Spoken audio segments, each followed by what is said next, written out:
Hi, family. Well, what a summer it has been so far. We're coming back early to bring some important and special episodes. Over the past few months, we have witnessed the murders of Ahmaud Arbery, Breonna Taylor, and George Floyd, and the events that followed. For many white Americans, this was a wake-up call to the reality of racism in the United States. But for people of color, it was nothing new. It is yet another reminder of the reality in which they live daily. Some of you may hear this and ask, why are we talking about this? I am hearing about this everywhere else in life. This doesn't even have to do with the topic of this podcast. And I would honestly have to say, that's not true. This is being discussed everywhere because it affects everywhere, even here. We cannot sit by and deny the fact that the church has been complicit in the racism of our country, and that the LGBT community has many times called for its own rights while staying silent on the rights of people of color. Within Side B, where these two communities intertwine, we are no less guilty. We need to address it. And in order to address it, we have to be honest. On the podcast, we have a list of topics and themes to be discussed in the future. And this conversation is high on that list, originally being planned for a later season. But it is critical to address it now. We will still discuss it in more depth in future seasons. But if this season is on thriving, we need to talk about the thriving of all Side B Christians. So, we are going to spend the next 3 episodes discussing race, church, culture, and especially the experience of Side B LGBT and same-sex attracted Christians within this reality. These episodes are not about discussing whether racism is real. They are about the experiences of our brothers and sisters of color within that reality and the part that each of us play in it, whether willing or unwilling. Now, you will not hear a lot from me or our other white co-hosts. You may hear a little, but not much, because we want to use this opportunity to elevate the voices of people of color. Before we get started, though, I want to say to all of my siblings of color that are listening, I am sorry. I am sorry for the way racism, which has plagued our country, has worked against you. I'm sorry for the part I have played in it as a white person. I'm sorry for not doing more before now, for not utilizing more time into understanding my whiteness earlier. You are beautiful. You are amazing. You are each unique image bearers. And this is not about erasure, but equality. As an amazing pastor once told me, God is not colorblind. He is colorful. And you each reflect that color in a way no one else can. To my white brothers and sisters, this is going to be an honest, raw conversation. There will be many parts that make you extremely uncomfortable. This is what I have to say. Lean in to what makes you uncomfortable. Ask yourself tough questions. Hear what each person is saying, and more importantly, what has led them to say it. What experiences and events lay behind the words that are said? Ultimately, filter everything heard here through the summary of the scriptures, as Jesus said himself, to love God and to love others as ourselves. For those of us who are LGBT or same-sex attracted Christians, let's listen as we wish straight people would listen to us in the church, not from a place of suspicion, but from a place of humility. Lastly, before we begin, I would like to ask you to do one more thing.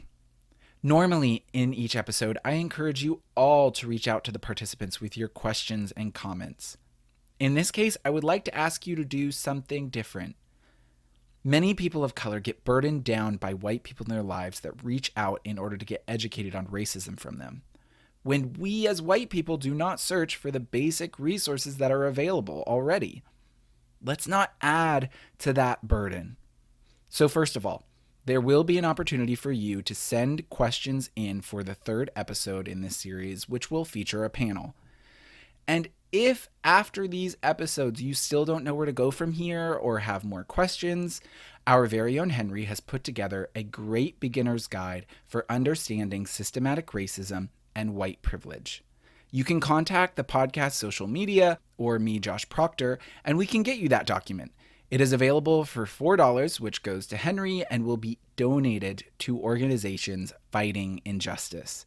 It is a great way to continue learning while supporting causes against injustice. I cannot recommend it enough. And if after going through that guide, you still have more questions, send them here to the podcast. We would be happy to help however possible. I know this is a really long intro, but I felt it all needed to be said. So, with that, let's head into the episode with our very own Henry, joined by none other than Art Pereira.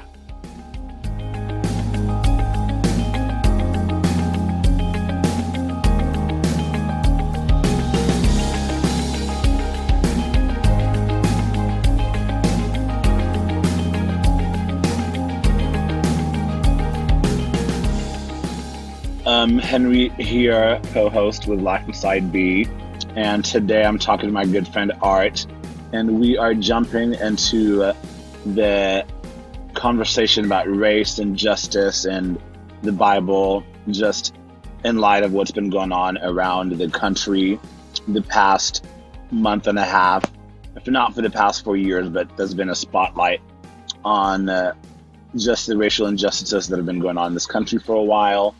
And so we thought, just as a group of co-hosts and as a community of believers, we wanted to have some meaningful dialogue around these conversations or these topics. And so I called on my good friend Art here to have a conversation with me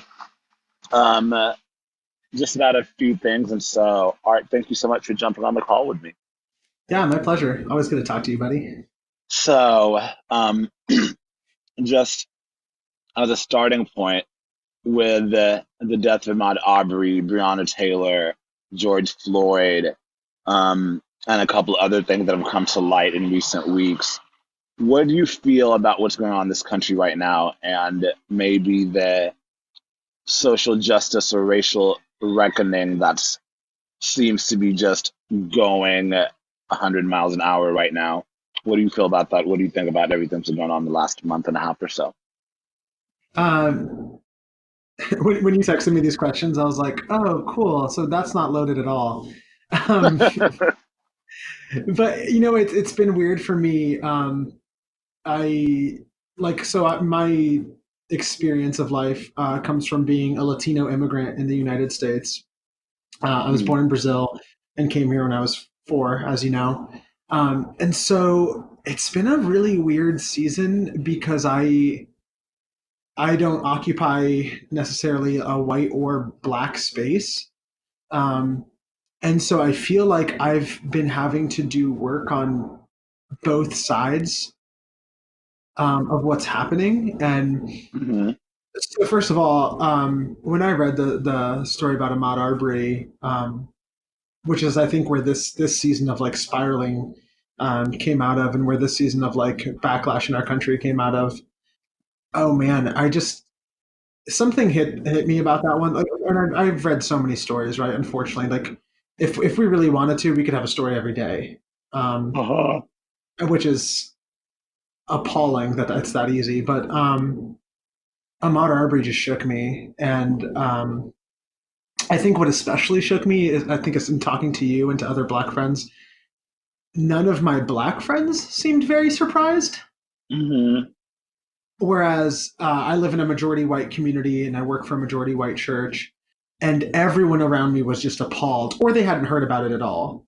And I felt just shocked that something like this could happen, that this man could just be just shot while being out for a run in his own neighborhood. But so many of my Black friends were not shocked at all. And so I think my biggest feeling was of my own ignorance and of like, oh, there's something I'm missing here, even as a person of color in the United States. There's something I'm missing about how I experience living here and how I experience daily life in America. And I think I also just became really aware of I have a friend on Facebook. She happens to be black, but she flat out asked when Ahmaud Arbery happened. She flat out asked her Facebook feed, "I just want to ask white people, why do you not say anything about this?" And she said, "This is a genuine Hmm. question. It's not out of anger. Like I want to know." And the number of people on her feed who didn't know what was going on, like they knew nothing about Ahmaud Arbery. It's so interesting. Yeah. Did you experience that too? Yeah, it's like the disconnect of this. I mean, it's been said that there's like black people live in a separate America from their white counterparts because the Mm, amount of people who I'm like, why do I keep seeing pictures of your cookies that you're baking when we all know we just watched this man get shot while jogging? But so many of them had no idea. And not that social media is a bit like the only place to have these conversations. So I know some of them are having them offline, but so many people are genuinely unaware. And to touch back on what you were saying, it's Ahmad Arbery and you were talking about with your black friends and they weren't shocked. For me, Ahmad Arbery was it was like the point of no return for me as a black man when I mm, watched that and as someone who runs as well and whatnot. Um, and people were saying, let's wait for the facts. What mm, facts? I will sit here and I'm just like, what are we? I'm like, I'm so done with that narrative. I'm like, what facts? Ooh, y'all might get me feisty on this episode today. Who knows? But I'm gonna try not to. But I'm just like, I mean, I sat in my car and I cried for like 30 minutes. And I was just like, mm. oh man, this is crazy. And just the insensitivity of it all that I kept seeing. And then George Floyd, for collectively, that man's death was trauma. I mean, we watched for 8 minutes and 46 seconds, we watched a man die on camera. And a man, not die, a man get murdered on camera. And as some of my friends and I have been talking, it's like we are never going back to a pre George Floyd America as people of color. Like Mhm. the patience level is low, Mhm. the tensions are high, and some of the conversations happening, they're long overdue. And I am glad they're happening in this country, in our churches, in our businesses, in our homes, in our communities. And with the global pandemic we're still dealing with, especially in this country with COVID, everybody's had more time to slow Yeah. down and look around them and have these conversations. And we don't have as many distractions as we had before that would allow us to ignore these things. So at this point in time, if you're not having these conversations, if you're not seeing these things, you're choosing to not see them because we all have more time now. Yeah, I one of the things I said to people as I've had these conversations is that for me, there are two questions. Do I believe there's such a racial justice issue in our country? And if I do, what do I do with that? And at this Hmm. point, for me to not believe that there's a massive racial justice issue in our country, I would have to be considering tens of thousands of black folks liars. Like Hmm. the only way I can imagine that our country doesn't have a serious racial justice issue is if I think of you and of so many other people as lying to me about their experiences. And you know, And that's, sorry, you're saying? no, go ahead, yeah. No, I think what's something that I guess, oh Lord, I have said a couple places I want to take that. That was a great segue. But I'll stay on this path for now. To say that we, if when someone says, "Oh well, yeah, we don't live in a system of racial injustice or the systemic racism doesn't exist," it's to say that you are choosing to ignore the lived experiences of hundreds of thousands of people, of hundreds of years of suffering, of injustice. You are choosing to say, "Oh, I don't believe those things are true." Yeah. And that is a form of erasure as well. You're erasing someone else's lived experience. And especially as queer people as well, just where that intersects is how often do people want to erase our experiences and not take them valid? And then cross apply that to the race conversation. How often do people, either out of ignorance or willful ignorance or guilt, or shame want to erase and deny the experiences of people of color, of immigrants. I mean, those things can be so cross applied, but whenever Yeah. I hear people saying, oh, this doesn't happen or this doesn't exist, I'm like, you're choosing to ignore the lived experiences of people. Yeah. And if we want to, sorry, No, good, good. no, I said, and if we want to tie this even to the Bible, like I know as believers, whenever we are told to share our faith with people, and when we give our testimonies, one of the reasons I say testimonies is so powerful is because, and I've heard this in Christian circles, and I'm sure both of y'all or you have, um, it's, oh, well, at the end of the day, no one can argue with your testimony. So just, if you want to talk to them about Jesus and they're not really hearing you, well, just talk about Jesus in your life. No one can argue about your testimony. And then in Revelation, we're told the enemy is defeated by the blood of the Lamb and the word of our testimony. So why are we, if racism is a sin and whatnot, and the heart issues people want to boil it down to and don't want to deal with the systemic side of it, but if we just even want to reduce it to that, and it is a sin, and a sin comes from the enemy, from the fall, then if we're saying those things are defeated by the word of our testimonies, why are we not listening to testimonies of our brothers and sisters of color when it comes to these Mm, things? yeah, amen. I mean, even if Whew. you read through the Old Testament, there's actually guidelines on what testimonies to listen to as far as like cases of injustice. And Hmm. the situation of racial injustice in America right now definitely meets the qualifications for listening to testimonies in the Old Testament, which is usually that there's multiple witnesses, that there's evidence, like things like that. And we've got so many stories that at this point we can't like.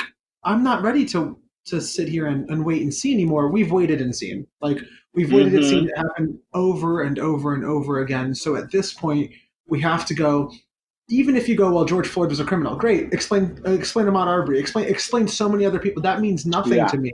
And also, I mean, the George Floyd was a criminal thing.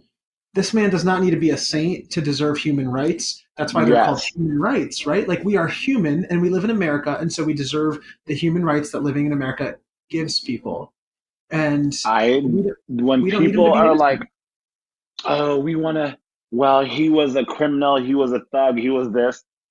Quite frankly, I don't give a what this person had done in their life prior.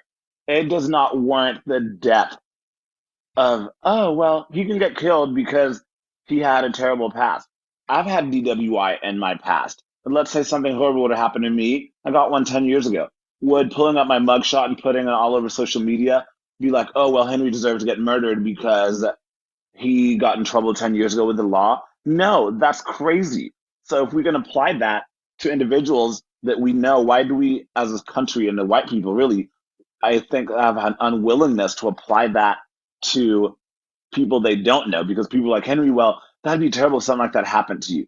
And I started telling my friends, don't tell me that. I need you to care and say it's terrible that it happens to people that look like me that you don't know. I don't need Yeah, you to care about race because you know me. I need you to care about racial injustice because it's an injustice that we need to care about.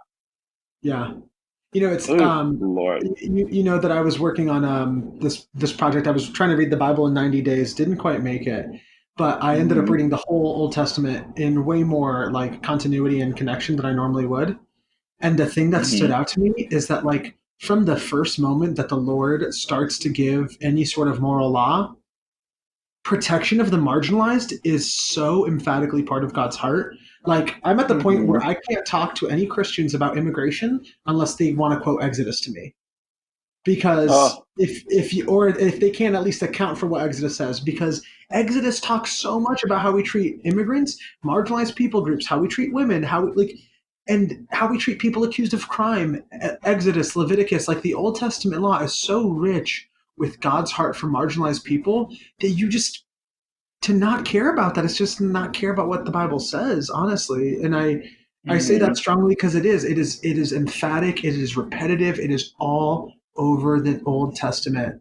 And it's so hard to see people dismissive of that, to see people prefer cultural values to the biblical exhortation for justice. It's Hmm.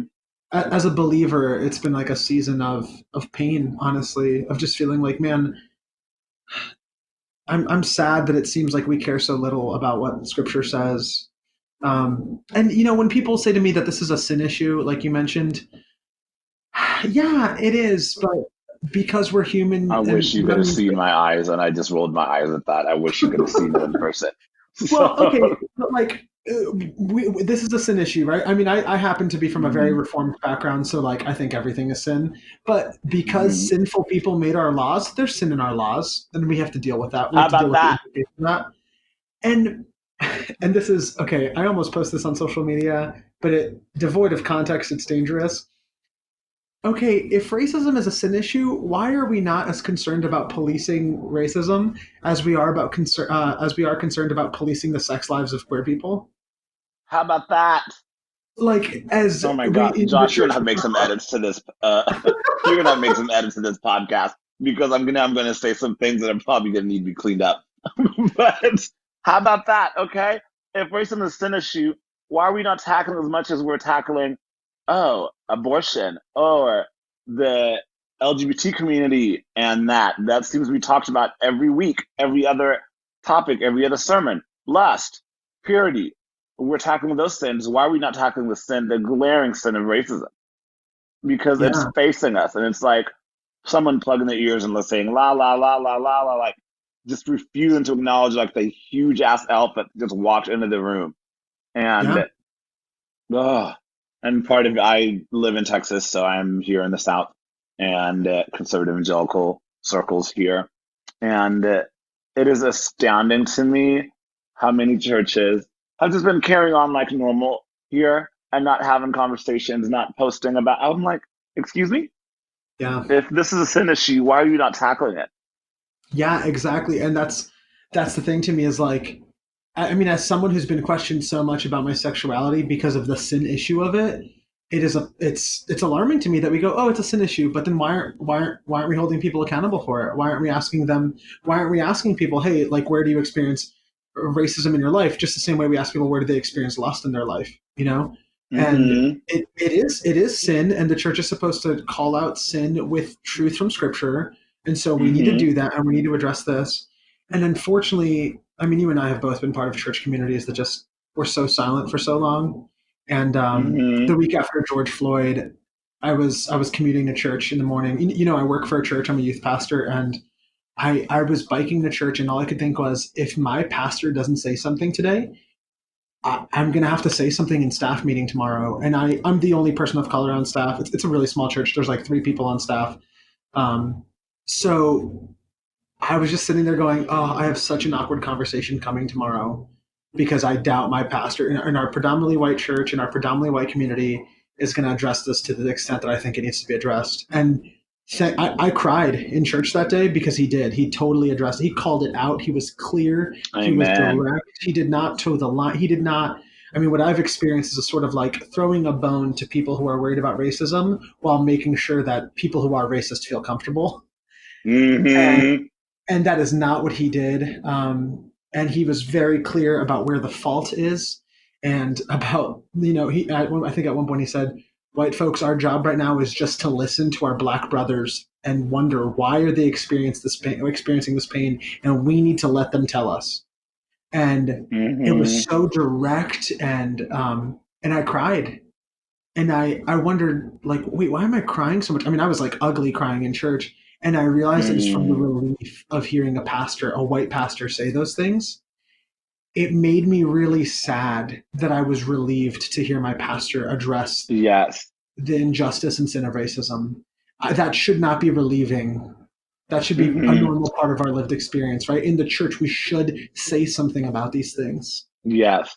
That's interesting that you mentioned that story. I was teaching a small group of people on Monday nights, a couple nights ago, about race and the Bible and the church, and the group I was teaching all went to the same church. Um, and I was like, as a person of color, if I were to walk into this church and hear this pastor from the front say, our brothers and sisters of color, we are sorry for the systemic racism that has endured in this country. We are sorry for how you are made to feel ostracized and othered and not cared for, that you have to see your brothers and sisters get murdered on camera. And as believers, we're sorry that we have not done more, but we are here now and we are showing up and we want to do better. And I said, I would cry if I heard a pastor say that added to a church that Yeah. I belonged in. And Mm. so many people of color, I was like, that's such a place to start.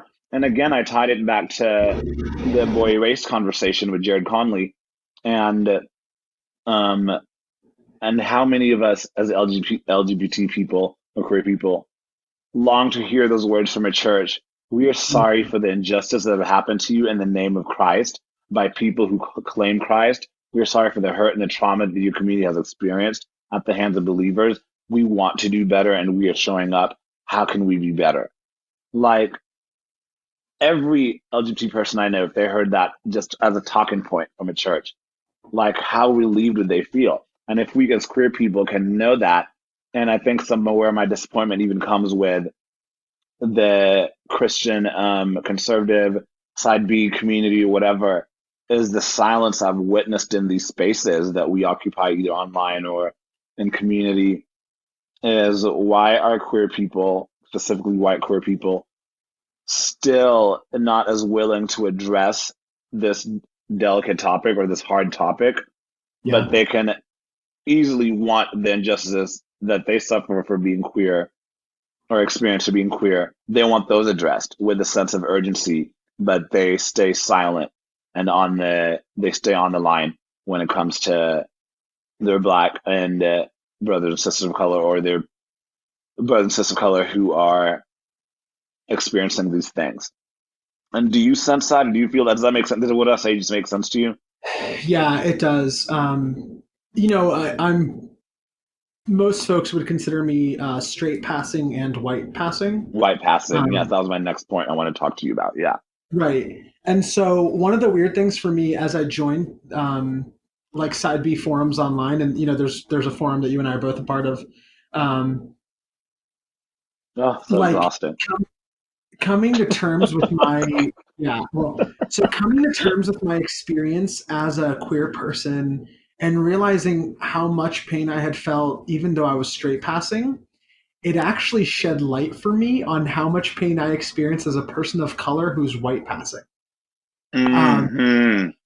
it was being part of the side B community online that first exposed me to actually how much racism I've experienced in my life, because I Hmm. States and we moved to a predominantly white community, and like all my friends growing up were straight white guys, and most of my friends today, due to like where I went to school and where I live, are straight white guys. And as I started Hmm. noticing the parts of me that felt invisible and unaddressed because I was queer and everyone around me was straight, I started realizing the parts of me that felt invisible and unaddressed because I was a person of color and everyone around me was white. Hmm. And as I joined the Side B forum online, I think that's some of the most racism I've experienced in my life, which I that like that breaks my heart to say. But it was things like I watched unfold in some conversations, the way folks would just be openly more critical of a person of color, and then not nearly as critical as a white person for the exact same thing, right? Hmm. Or the way the argument unfolded, um, white folks siding with each other very frequently in ways that like they didn't think anything of, but a similar argument might unfold and no one would back up a person of color in that moment. Hmm. Besides other people of And color, everyone saw it, yes. And oh Lord, I know you and I have witnessed those things online as well. In person, sometimes do you feel that as someone who's white passing in certain places or a lot of time, do you feel like white people say things around you, not knowing you're a person of color that they know they would not say if a person of color was present? Okay, so this is what I've had to wrestle through and some of the pain I've felt is that people have been racist about me way more than they've been racist at, way more than they've been racist at me. And what I mean is, like Hmm. at my last church, there was a specific elder who would like mutter things that like we were like in church, and he would like make a very anti-immigrant joke to me, but like kind of laugh as if we were on the same side of the joke. Hmm. And I I'm like, remember that's looking at not him funny. once. Well, one time I looked at him and when I was feeling very courageous or just over it that day, and I said, "Hey, I just want to be clear. Are you talking about me or are you talking about my parents?" Ooh, And he kind of blinked and he you goes, clocked wait, in. well, he was like, wait, you're not a citizen? And I said, nope. And then I just like walked away because I had a thing to do. But it was like I've experienced so much of that in the church, like so much like anti-immigrant, anti like people of color ideology and rhetoric. People I'm close to who like then post things online, like on Facebook. Like there are people I just cannot follow on Facebook. People I like share my daily life with because they post things like oh man, someone I'm close to once posted something about what we want is immigrants gone so that we can have our jobs back. Uh, And I approached them uh, about it afterwards and was like, "How could you post that when you invite me over to your house for dinner every week? Like, do you want me to leave? uh, Do you want a white man to be the youth pastor for your church?" And their response is always, "Well, we don't mean you." And I'm like, "Well, who do you uh, mean? Do you mean my mom? Do you mean my dad? Do you mean my like any one of my friends in my life who are also immigrants?" And they can't tell me who they mean. They don't know that because happens it's to me sometimes mm, because, yes, if I hadn't stated before, I'm an immigrant as well. I was born in Kenya and I moved here when I was 9, and I'll be 31 soon. But people, because I've lived here for so long, I don't really have an accent. It comes out with certain words or times, but I don't really have one. I speak English extremely well. I roll because that's a comment I get a lot. Um, and so people will say things about immigrants, immigration, and without realizing that you're talking about a community that I'm involved in, and that people that yeah. I do life with, and they're like, "Oh well, we don't mean you," and I'm like, "Then what do you mean?" It's like whenever, and Mhm. even here, like whenever white people make comments about black people or something like that, and these microaggressive racist comments, like, "Well, we're not talking about a black person like you. Um, you're one of the good ones." I'm like, "Excuse me?" And I'm like, the system doesn't differentiate me from another black person. They just see two black people. And I cannot tell you how Mhm. many times people say things like that to me, thinking that, oh, well, we're not talking about you. And I'm like, then who are you talking about then? Well, and let's So call it what it exactly that. is. I feel that. Like a lot of that's respectability, Henry, because you and I both, Yes. like I've met you, we both dress like suburban white folks. Like I grew up on American Eagle, and I still I the only reason I don't shop at American Eagle anymore is because I'm 28 and I've had to realize I'm too old for that.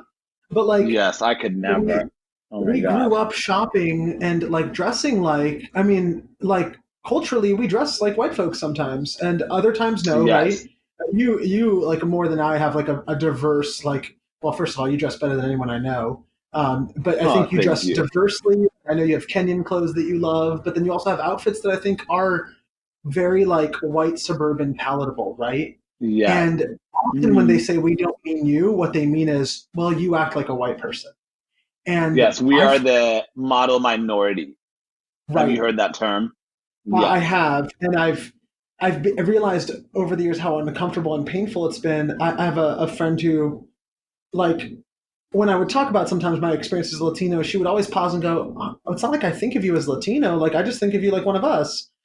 And Oh. she didn't mean anything bad by that, but like what Hmm. essentially she's saying is that she likes to think of me as a normal person, and in this case, normal Hmm. means white, and overlook the fact that I'm Latino, or just like, yeah, that doesn't have to exist. But and I've said to her, don't pretend I'm not Latino because I love being Brazilian.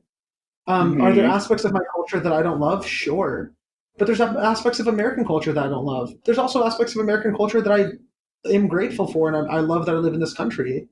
But I'm so proud of being Brazilian. Like there's ways that that flavors my life, and like and it's as simple as Brazilian food or Brazilian music, but also the warmth of our culture. And I don't want someone to overlook that to love me. Hmm. I want someone to enjoy that with me It's and make it it's part a of my version life. of hmm it's a version of that term. I love how it kind of seems. I'm listening to our conversation. It seems like we're jumping all over the place, but I hope listeners can really see the themes that Art and I addressing right now. Because even what you said about your friend says, "I just see you as one of us." It is the same narrative when people say, "I don't see color, I don't see race, or all lives matter," and I am like, whenever people say they don't see color, it's like, oh no, you don't want to actually come face to face with the fact that my lived experience is different from yours. And so the easiest thing for you to say is, I don't see color. And I know people are well intentioned. I would like to believe a majority of people are well intentioned when they say that.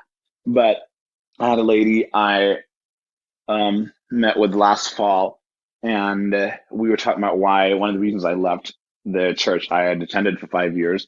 And she was like, we were talking that part of it had to do with the glaring lack of racial diversity, not only in the body, but amongst the staff themselves. And she says to me, she's like, Henry, I don't see color. I don't even know why that should be a thing. I just see believers. Sometimes I don't even see men or women. I just see beautiful souls. And I'm looking at her, I'm like, ma'am, are you high? Because I'm really looking at her art. I really was. I was like, take that back. I was like, rewind that statement back for me. She says, sometimes I don't even see men or women. And I'm like, ma'am, you know that is false. Because you know when I walked through your door, you noticed that a black man walked into your house. There's nothing wrong with acknowledging that. When Yeah. when your husband would walk through your door, you notice that, oh, my husband is a white man. And like, those are just facts. And when someone has boobs, you're like, oh, this person is anatomically female. Like, you recognize that. And so, why are we shying away from just saying these things for what they're like, oh, Art is Latino, Henry is African, or Henry is Black? Like, I don't see race. I don't see color. we're all one race. We're all the human race.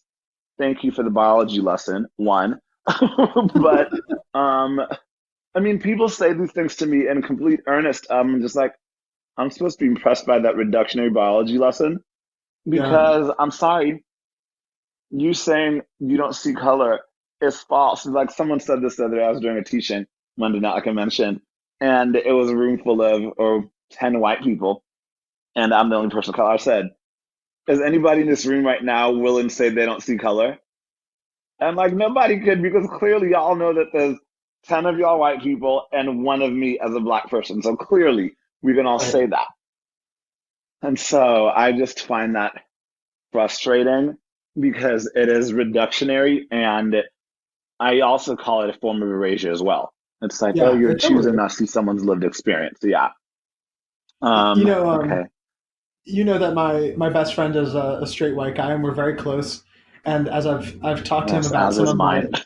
yeah, I know. Yeah. This is why I like talking to you, is because we're both like queer people of color surrounded by straight white men who we love, but they just don't get it sometimes.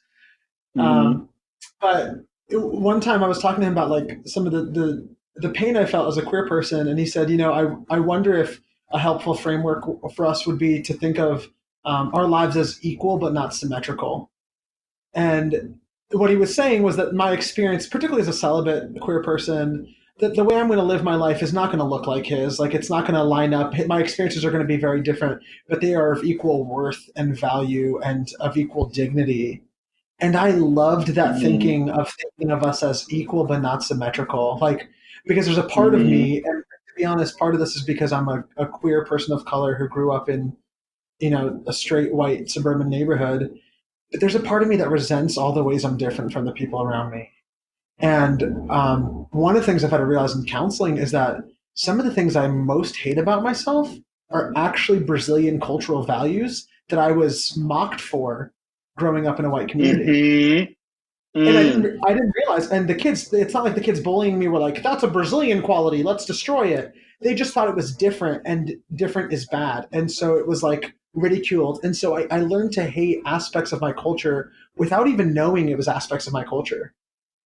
And Mm-hmm. that language of equal but not symmetrical has been so helpful as I talk to my straight white friends, talking about like our experiences do not look the same. They are not the same, but they are of equal worth and dignity and value before the Lord's eyes and value in our friendship. Mm. Like my experiences is ours valued as his, even though they're really different. Mm-hmm.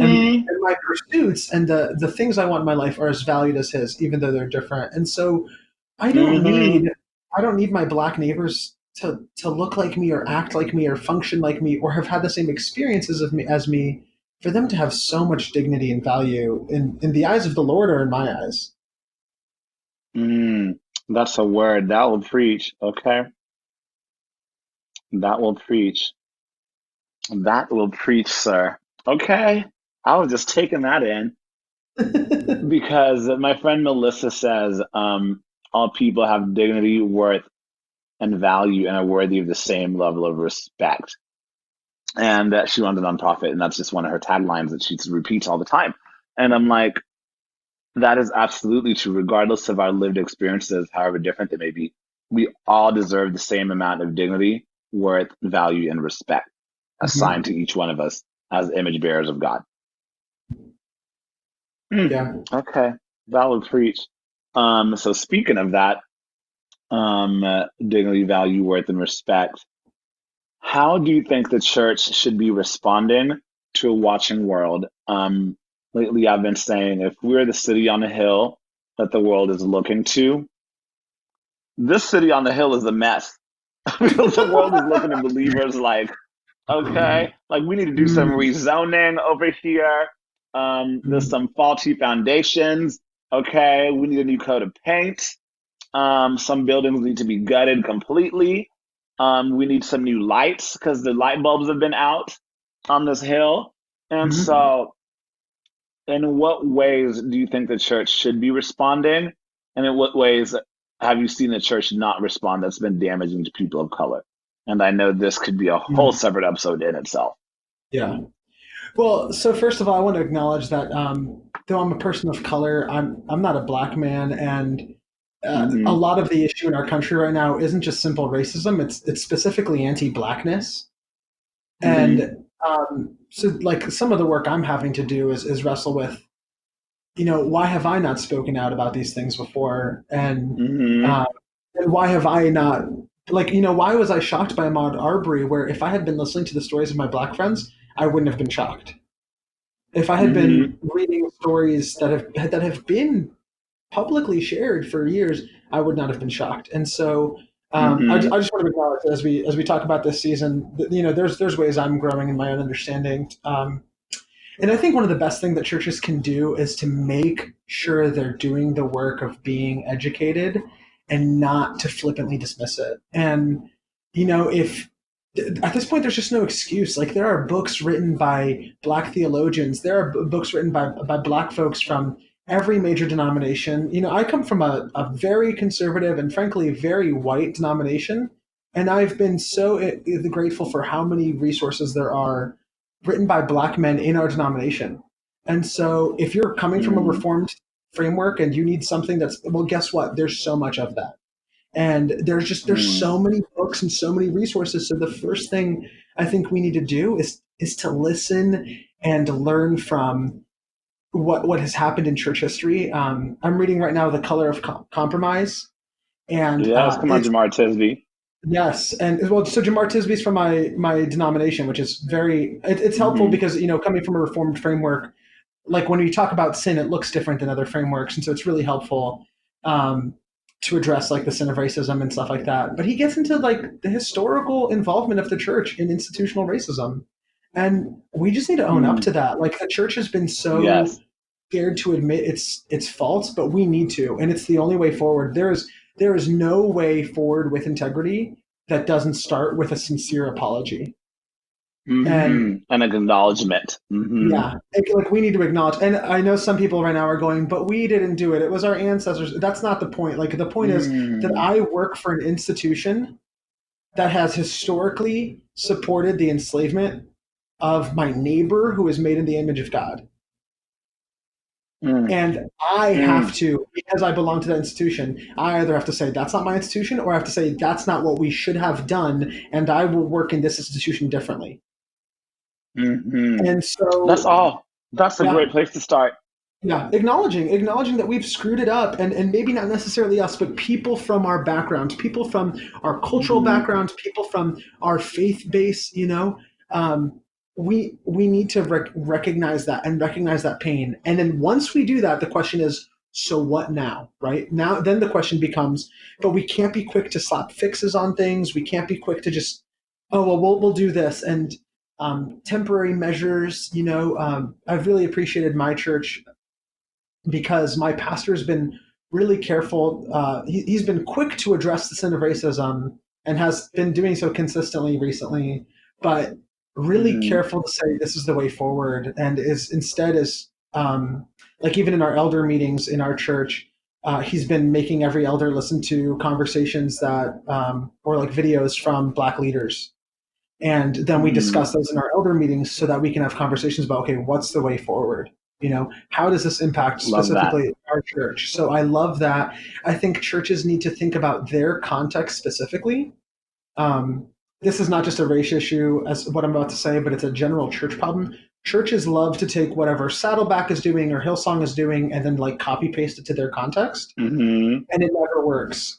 My church has about 120 people. We have 3 people on staff. We're a tiny church. We need to address systemic injustice in a way that makes sense for our context. And Mm-hmm. so, Exactly. Because you can't cross apply. Okay. Thank you. People just want to take, it's not a plug and play. right. And so you have to do the work of contextualizing it for your church, which is harder, Mm-hmm. but it's more important and more fruitful. Mm, So at our church, which is mm, predominantly white, that has meant starting a small group to read Be the Bridge, which is written by a Black Christian woman, Latasha Morrison. It has meant normalizing the conversation of race in a community that frankly mm-hmm. normally doesn't have conversations about race.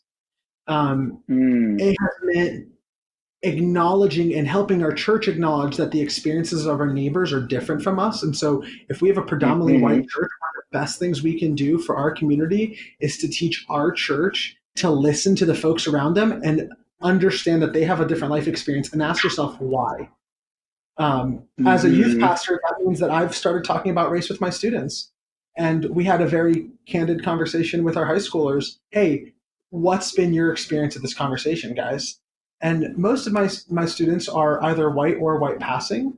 So they're like, well, I've just never experienced it. So it seems insane that other people do.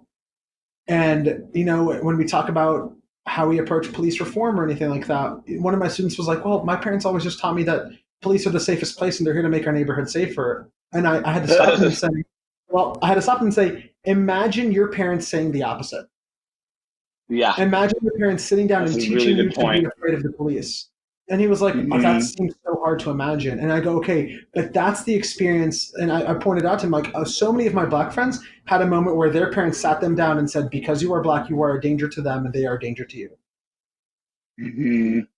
And my student just looked at me like he couldn't believe that was real, right? But what we need to do is expose our churches to the reality that people experience, even if it's not what we are experiencing. Mm-hmm. And And from there, base it. yes, and I think for me, what has been whenever disappointing is the silence from churches and leaders and organizations. It's if you're in a place of leadership or power authority, then you have a responsibility um, to address these Mm-hmm. things, and especially from the front of your churches. Yes, having these conversations in small groups is great, and in your sphere of influence is obviously where you can make the most change, or whatever happens to be a sphere of influence. But also, as churches, instruct your members, your body, your staff on how to respond to these things. Do your own work, do your own research, do your own studying to arrive at a place where you can faithfully administer um, lessons and sermons and messages in a God honoring way about this topic. Because what I'm seeing is now pastors are scrambling. Mm-hmm. How do I address this, or how do I talk about this? Like, this is work you should have been doing. Because, and people invite me to speak at things all the time, even before this. And like lately, or people ask me, hey, you want to grab lunch or coffee? And I have to weigh my energy out Yeah. because I'm like, okay, has this person done any work? Has this church organization done any work to show me that they're actually going to critically engage in this, or are they just wanting me to do the emotional and intellectual labor for them? Yeah. Um, and so a great place for pastors to start, or leaders, or lay ministers, is have these conversations. And you're not going to get it perfect. You're not going to get it right. My friend Garrett and I were talking about it a couple of weeks ago, and you'll meet him in St. Louis in a few weeks. But he was talking about as long as people are trying, then there's grace for errors. Like I don't expect pastors to get it 100% right all the time, but there's grace in that as long as we as believers of color know that you are trying. But if I see you doing the absolute bare minimum and want a pat on the back, not on my watch and not from me. Yeah. And I I think think, that's where people of color are holding churches and leaders accountable. yeah. And it's not just people of color though, because I'm a youth pastor, so my job is primarily to work with like Gen Z. Dude, Gen Z Hmm. is so aware, and they still need to learn a lot from our especially like white kids still need to learn a lot from their people of color neighbors. But like Gen Z can smell your like false posturing. Gen Z cares about social issues and insists on being Oh, engaged with yes. them. So like if we care about the future of the church at all, we have to start having conversations about race and about sexuality, about all these things, because Gen Z is plugged in. And if the church doesn't teach them, they will learn on Google. And Mind you, these kids on Gen Z, they're not playing with us anymore. These oh, yeah, kids are here and they mean business. They're handling things left and right. And that's the thing exactly. Tying to they're going to learn on Google, they're going to learn from their world if they're not learning in their churches. And I say all the time lately, Christians are the most, as a believer, I can tell you, Christians are the most exhausting group of people I'm having these conversations with. And I'm like, mm, why is that? And like, no group is, no, like, by far, Christians are the most exhausting people I'm having these conversations with. I'm just like, why would I rather talk to the world than talk to y'all? yeah. Can I tell you in my community, of the protests and like marches and stuff that I've seen, I would say that at least 70% of what I've seen has been organized by a high school student. And Yes. as a youth pastor, I think that's awesome. And those kids are the coolest. And I love any kid that's willing to fight for what they believe in and take practical steps to make the world different. Like that kid's a Hmm. hero. We love it. And also, why is it falling on high schoolers? Because y'all, high schoolers, like even if you just take it from a developmental biology and like neurology standpoint, their brains aren't all there. Like their brains are still developing and figuring stuff out. So why is this falling on high schooler? It's because us older folks are just sitting around doing nothing about it. Hmm. And Gen Z goes, okay, if you're not going to walk, we're going to walk. If you're not going to like start educating people, we're going to share what little we know with people. And so churches like, if you care at all about Gen Z, man, you better be ready to talk to them. You better be ready to walk alongside them, and you better be ready to like for honestly for their impatience with how slow you are to get on the ball, Oh, because they're going to go yes. without you. They are saying we are going forward. Y'all can either come alongside or y'all will get left behind. And I'm Yeah, proud of them. Gen Z still has some things to learn for sure, but I'm really watching them. I'm just like, you go, Glen Coco, you go.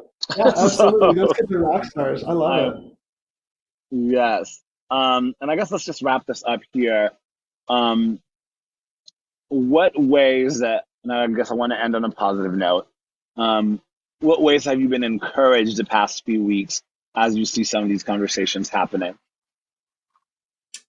So I started a small group at my church to discuss race, and I'm so proud of my church's response, and so impressed by the people who have joined. Who like, I know this is a stretch for them, and so is it behind the ball? Yeah, but I'm thankful for that. But what most excites me about that is I needed 20 copies of the book "Be the Bridge" by Latasha Morrison, and it took me 5 weeks Hmm. to acquire 20 copies of that book because Because those books have been selling out. the racial justice books have been sold out since the day of George Floyd becoming public, and Hmm. I love that. I hope people are reading those books. Friends, I'm a reader. I know we love to buy books and put them on our bookshelf and never read them. We cannot. We cannot. We have to do our work, and I'm excited about people I know who are talking about. I live with predominantly white people and white friends. Man, I'm so excited about my friends who are making small changes for the long haul. Like, yes, they're doing things like signing petitions or calling folks, writing letters. But I had a friend who said to me, "Hey, do you know any great TV shows that are produced and directed by Black people? Because I watch. I'm always watching something." and I want to make sure that I'm hearing from other voices. So it's things like that Mm, that I think are long-term impactful changes that I love people are doing. um, I've been encouraged about that. I have been encouraged about how many churches in my community have started speaking up. Um, I think mm, there's so much more to say and to do and to wrestle with, but I'm thankful that I do feel like I see way more people talking now than like when Ferguson happened, right? mm, And I'm encouraged by that, and I'm hopeful, although I already see some of the steam dying down. Um, mm. and we can't. This is not a trend. This was not 1 week. We've got to keep moving. Which is why I Uh-huh. say I'm especially excited about people making long-term pattern changes. Like, hey, I want to make sure I read as many Yes. black authors as I do white authors. I want to make sure my TV shows aren't just produced by white folks, but actually produced and directed by Mm, black folks. Like, those are things I think that are yes. changes we make to our life that impact us for the long haul. I agree with that. And yeah, things I've been encouraged by. One, seeing white people holding other white people accountable, whether on Yes. Twitter, on Facebook, or so.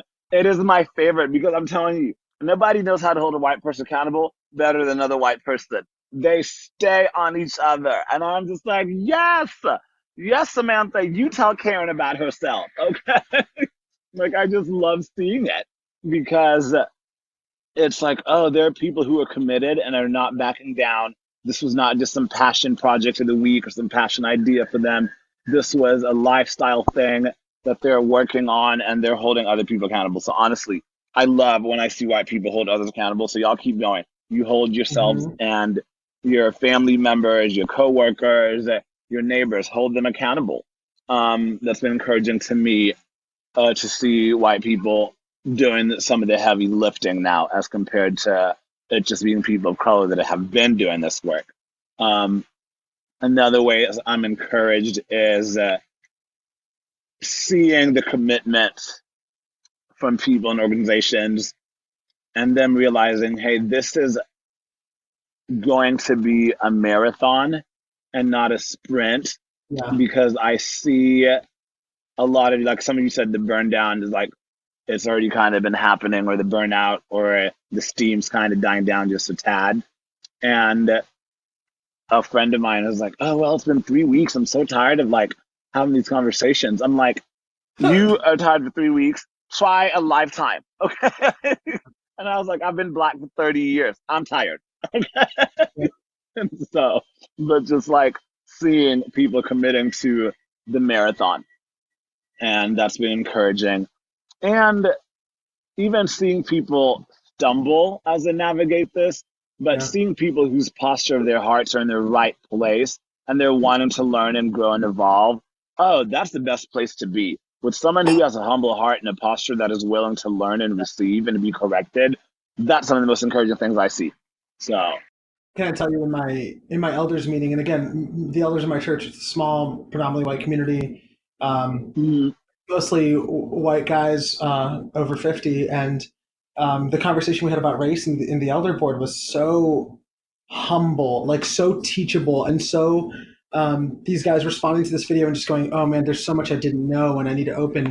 But one of the guys, he said something kind of ignorant, and another guy just like gently pointed it out, and that guy instantly was like, "You know what? Thank you for saying something, and do you guys forgive me for saying that? And I need to continue to work on that in my heart." And like mm, that's what we need more of, because there's so much wrong. Like there is so much wrong, and we have so much work to do, and we need to constantly go, mm, what, like there's an area I'm going to grow in, and Lord, would you do it? And like I think there needs to be a sense of urgency because it's important work, and Black folks are literally dying. And there also needs to be, and please correct me if there's like any privilege in this, but there also needs to be a sense of hope that like Jesus is the one who does the work and redeems. We have to join him. Like there's no excuse for not joining. mm, But like I felt pretty exhausted the past few weeks, and I felt pretty frustrated and angry. And my pastor said to me, "You have to remember, it is only Jesus who does the work." which we're very reformed. Yes. We love that, right? Because like, it is only Jesus who does the work. And you can post whatever you want on social media, but you're not going to change everyone you talk to. So make sure you're doing Hmm. everything that is within your power and ability. But what's not in your power and ability, you have to release that to God. And Yes. and we have to hold that intention, right? Because it's so easy to be like, well, God will do it and sit on our butts and do nothing. But for me, No. like every morning, I'm going, Lord, I live in an unjust world. Would you forgive me for the ways I've been part of that? Would you empower me to address it where I can? But would you give me peace about the things only you can do? Amen. I love that. I love that. I love that. I'm gonna have to start that with my some of my daily affirmations. Okay. Yeah. That was great. All right. Thank you so much for jumping on and having this. Well, I was telling you and I were texting earlier about this. Is like it's basically someone just recording one of our phone calls, anyways, because these are things you and I just normally talk about. Right. So thank you for opening up our friendship and our conversations to a broader audience. So I really appreciate that. Thank you, buddy. So grateful for you. Grateful for you. Well, everyone, that is it for now. Thank you for listening to this episode, and be on the lookout for our next one where we're going to continue this discussion. Remember, these discussions are hard, but they are needed for us to have. So everyone, have an amazing day, an amazing week, and we will talk to you soon. Bye, guys.